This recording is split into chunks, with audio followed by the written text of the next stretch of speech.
Hello everyone, welcome to CCS Academy. बेटा business का हमारा जो टॉपिक चल रहा था nature and significant of management, पहला लेसन उसका जो है आज आखिरी टॉपिक है, उसको हम लोग देखते हैं। तो यहाँ पर देखो बेटा, सबसे पहले हम लोग बात करेंगे functions of management. Functions of management का डिस्कशन हम लोग ने पहले ही कर चुका है, लेकिन फिर से एक बार रिकॉल कर लेते हैं। तो आप देख सकते हो जो मैनेजमेंट का जो मेन फंक्शन है, 5 फंक्शन है।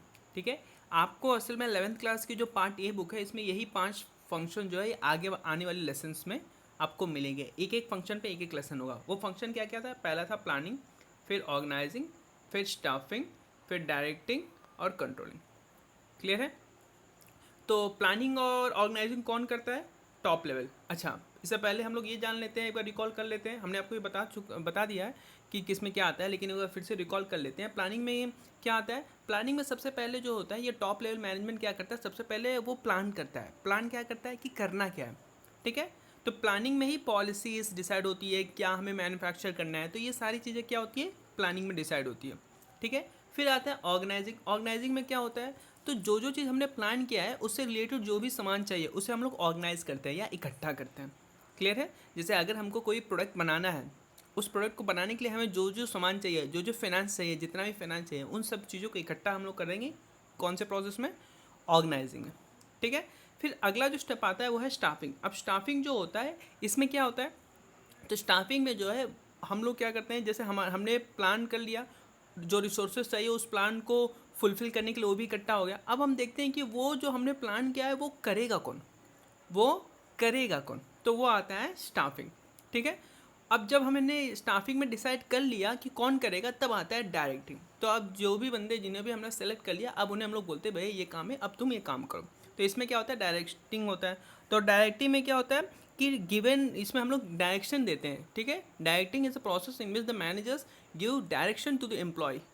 ठीक है, वो ये बताते हैं उन्हें कि कैसे काम, कौन सा काम कैसे करना है। ठीक है, तो ये आता है कि इसमें डायरेक्टिंग है। अब लास्ट में आता है कंट्रोलिंग। तो नाम से मत वो करना कि कंट्रोलिंग में कुछ कंट्रोल करना है।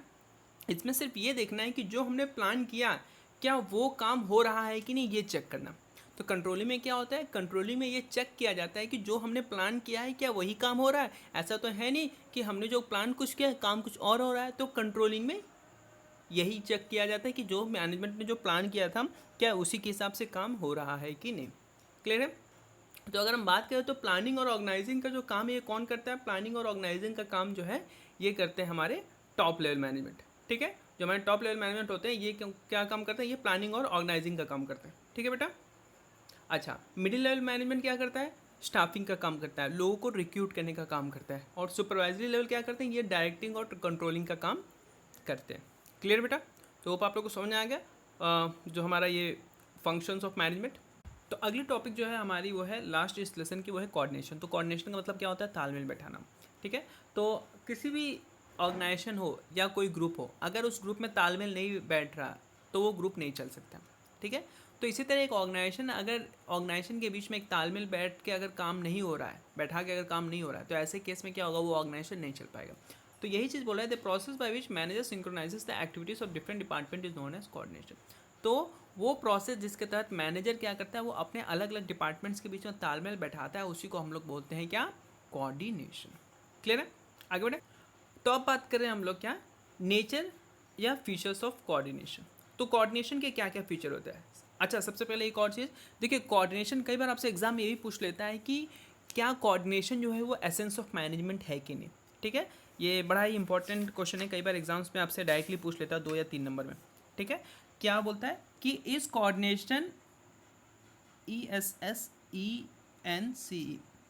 एसेंस ऑफ मैनेजमेंट और नॉट। ठीक है, तो एसेंस का मतलब होता है जरूरी। तो आप लोग हमेशा याद रखिए, कोऑर्डिनेशन क्या होता है? वो एक मैनेजमेंट पे जरूरी है, क्योंकि हमने आपको बताया बिना कोऑर्डिनेशन के क्या कोई ऑर्गेनाइजेशन चल सकता है? नहीं। तो इसी तरह, इसीलिए कोऑर्डिनेशन, बिना कोऑर्डिनेशन के एक मैनेजमेंट, एक ऑर्गेनाइजेशन नहीं चल सकता। ठीक है, हर लेवल पे कोऑर्डिनेशन की ज़रूरत होता है। आप टॉप लेवल बात करो, मिडिल लेवल बात करो या लोअर लेवल, अगर तीनों लेवल कोऑर्डिनेटिवली होके काम नहीं करेंगे तो ऐसे केस में वो ऑर्गेनाइजेशन का जो मेन ऑब्जेक्टिव है, जो मेन गोल है, वो अचीव नहीं किया जा सकता है। ठीक है, अब वापस आते हैं हम लोग नेचर या फीचर्स ऑफ कोऑर्डिनेशन के। तो देखो, अब ये चीज़ आप यहाँ पर डायग्राम में देख सकते हो। In the absence of coordination there will be chaos and confusion in the organization. अगर कोऑर्डिनेशन नहीं है तो ऐसे केस में क्या होगा? हमारा जो है रिपोर्ट पुअर आएगा, प्रोडक्शन के पास स्टॉक ही नहीं रहेगा, सेल्स वाले को समझ में नहीं आएगा बेचेंगे क्या, स्टोर वाले के पास स्टॉक फुल रहेगा, उससे पता नहीं है करना क्या है, रिसेप्शन वाले के पास खुद ही नहीं पता, उसके पास कोई काम नहीं रहेगा, तो अपना मस्त बैठे रहेंगे। ठीक है, तो ये चीज़ है यहाँ पर। तो अगर बात, तो बेटा अगला जो हमारा ये है वो है फीचर्स ऑफ कोऑर्डिनेशन। तो सबसे पहला आता है कोऑर्डिनेशन इंटीग्रेट्स ग्रुप एफर्ट। तो देखो बेटा, कोऑर्डिनेशन वहाँ ज़रूरत होता है जहाँ कई लोग होते हैं। अगर सिंगल कोई एक बंदा हमारे ऑर्गेनाइजेशन में होता है तो क्या हम कोऑर्डिनेशन की ज़रूरत होती है? बिल्कुल नहीं। तो कोऑर्डिनेशन में क्या होता है, जब कई सारे लोग एक ऑर्गेनाइजेशन में काम करते हैं तो उनके बीच में कोऑर्डिनेशन होना बहुत ज़रूरी है। ठीक है, अब ये ऑर्गेनाइजेशन में कई सारे लोग जो लोग होते हैं ये अलग अलग बैकग्राउंड से आते हैं। ठीक है, ये अलग अलग इनका काम करने का स्टाइल होता है। ठीक है, तो कोऑर्डिनेशन क्या करता है, इनके काम, इनके जो अलग अलग लोग होते हैं इनके काम में एक यूनिफॉर्मिटी लाता है। ठीक है, एक यूनिफॉर्मिटी लाता है ताकि ये जो है यूनिफॉर्मली एक साथ मिलके जो है एक कॉमन डायरेक्शन में काम करे। ठीक है, तो ये क्या करता है, इंटीग्रेट ग्रुप एफर्ट, तो ग्रुप के एफर्ट को इंटीग्रेट करता है। क्लियर है?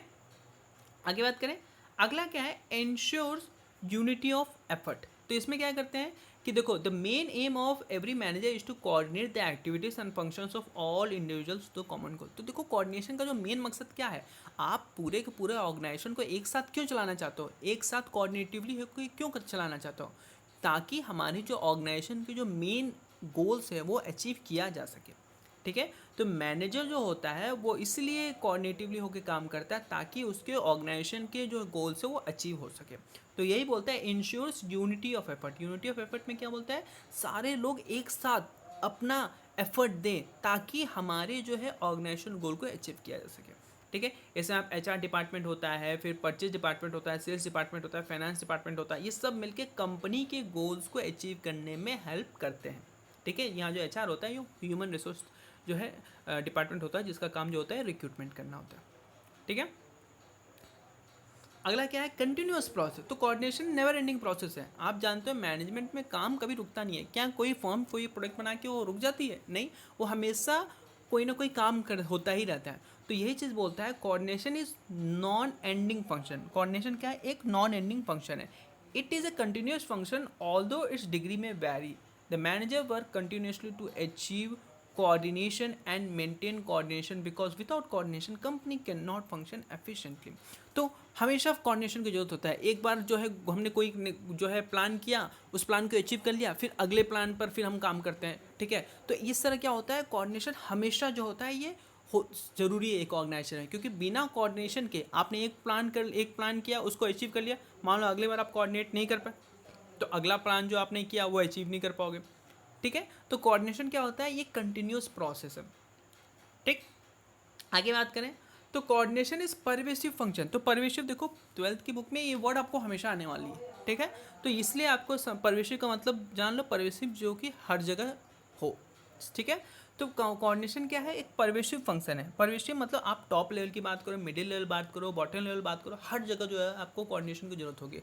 हमने आपको एसेंस ऑफ मैनेजमेंट में पढ़ाया था कोऑर्डिनेशन का, कि कोऑर्डिनेशन, बिना कोऑर्डिनेशन की कोई भी मैनेजमेंट का कोई भी स्टेज जो है वो सही से नहीं हो सकता। ठीक है, तो हर एक स्टेज में कोऑर्डिनेशन की जरूरत होती है। तो यही चीज़ बोलता है इन ऑल डिपार्टमेंट, सॉरी ये कहा गया, coordination is universal function, it is required at all levels in all departments and to perform all function due to independence of various activities on each other, business as well as non business organization required coordination। तो coordination क्या होता है, सिर्फ business में ही नहीं, आप non business organisation जो कि बाहर, जो कि हमारा ये जो बिजनेस नहीं करते, वहाँ पर भी आपको कोऑर्डिनेशन की जरूरत होती है। जैसे आप लोग का भी ग्रुप है, अगर आप लोग ग्रुप में कोई काम करना चाहते हो, ठीक है, अगर जैसे कुछ दिनों पहले वो जो है हमारे स्कूल में फेयरवेल हुआ था, तो हमारे स्कूल में जब फेयरवेल हुआ था 12th के लिए, तो 11th वालों ने कोऑर्डिनेटिवली होकर काम किया था। कोई किसी का काम था मार्केट से सामान लाना, किसी का काम था वहाँ पर सजावट करना। तो अगर ये लोग कोऑर्डिनेटिवली होकर काम आप लोग नहीं करते तो आपका क्या फेयरवेल अच्छे से हो पाता? बिल्कुल नहीं हो पाता। तो यही चीज़ बोलता है परवेसिव फंक्शन, ये जो होता है ये हर जगह होता है, मैनेजमेंट में होता है और नॉन बिजनेस एक्टिविटीज़ में भी होता है, वो आपके निजी जीवन में भी होता है। ठीक है, अब जो है आखिरी पॉइंट आता है वो क्या है, coordination is the responsibility of all the management. देखो, बिना कोऑर्डिनेशन के कोई भी एक ऑर्गेनाइजेशन नहीं टिक सकता। ठीक है, तो यही चीज़ क्या बोलता है कि without coordination is not the task of only top level management, but manager working in different level try to coordinate the activities of the organization. The top level try to coordinate all over plans and policies of the organization. Middle level try to coordinate departmental activities, and lower level coordinate the activities to the worker. तो अलग अलग जो coordination होता है ये अलग अलग managerial जो मैनेजर पोस्ट होता है, जैसे टॉप लेवल, मिडिल लेवल और बॉटम लेवल, तो हर एक के लिए कोऑर्डिनेशन अलग अलग डिफाइन होता है. जैसे टॉप लेवल के लिए क्या होता है, उन्हें प्लान और पॉलिसी कैसे मेंटेन करना है, बनाना है, उसमें कोऑर्डिनेशन की ज़रूरत होती है. मिडिल लेवल में क्या होता है, जो उन्हें जो काम दिया गया है वो काम और साथ में अलग अलग डिपार्टमेंट के साथ मिल के काम करना है. जैसे हमें मिडिल लेवल में क्या आता है, हमारा जो आता है HR department, purchase department, sales department, finance department, तो इन्हें इनका काम मिल गया है. अब ये क्या करते हैं, ये अपने ये पैरेलली ये अलग अलग जो डिपार्टमेंट है इनके साथ पैरेलली जो फर्म के गोल्स है उन्हें अचीव करने के लिए अपना योगदान देते हैं. ठीक है, अगर ये इन सारे डिपार्टमेंट, जैसे हमने थोड़ी देर पहले जो अलग अलग डिपार्टमेंट पढ़ा, ये जो अलग अलग डिपार्टमेंट आपने पढ़ा, अगर ये सब डिपार्टमेंट में तालमेल नहीं बैठता है, ये एचआर डिपार्टमेंट अपनी मर्जी से रिक्रूट करता है, परचेज डिपार्टमेंट अपनी मर्जी से करने लगता है, तो ऐसे केस में क्या होगा, मैनेजमेंट के गोल्स को अचीव नहीं किया जा सकता है. ठीक है, तो ये चीज़ें मिडिल लेवल मैनेजमेंट जो होता है वो अपने अलग अलग जो डिपार्टमेंट है उनके बीच में कोऑर्डिनेटिवली होके काम करता है. और लोअर लेवल क्या करता है, वो अपने वर्कर्स के बीच में तालमेल बैठाता है. वो देखता है कि वर्कर जो है वो काम कर रहे हैं कि नहीं. ऐसा तो है नहीं कि वो लोग आपस में लड़ाई कर रहे हैं, वो उन्हें इंकरेज करता है, एक साथ काम करने के लिए प्रेरित करता है. ठीक है, तो इसी के साथ आपका पहला लेसन जो है वो कंप्लीट होता है. Thank you.